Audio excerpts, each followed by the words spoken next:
Donc moi je crois que c'est Charles Quint.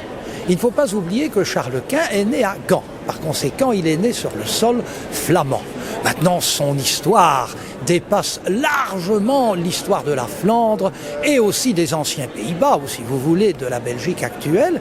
Mais au fond, je crois que Charles Quint aurait pris grand plaisir à découvrir une histoire mondiale de la Flandre, parce que cette histoire mondiale de la Flandre, d'une certaine manière, il l'a faite. Il n'a jamais renié ses origines, même s'il s'est rattaché volontiers à d'autres origines, telles ses origines bourguignonnes du fait de ses ancêtres les ducs. Il se disait volontiers bourguignon, mais il était quand même aussi flamand, né sur le sol flamand.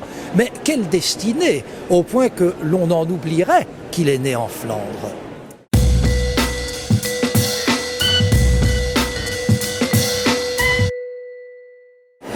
Je crois qu'on peut apprécier la valeur d'un tel livre aujourd'hui pour le lecteur actuel sur deux plans.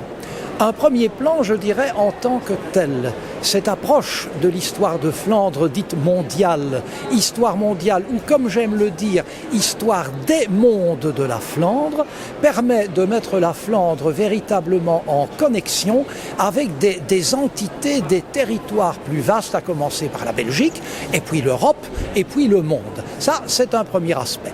Deuxième aspect de l'intérêt de cet ouvrage, je crois que dans le contexte actuel, et je sais que mes collègues flamands qui ont écrit ou dirigé le livre pensent la même chose, il est fondamental que pour une approche linguistique commode, de grands travaux qui sont consacrés à l'histoire de Flandre, et c'en est un, soient traduits en français pour toucher le public de l'autre côté de ce que nous appelons la frontière linguistique, où l'on a peut-être tendance à ne pas lire ou à ne plus lire ce qui nous vient du Nord.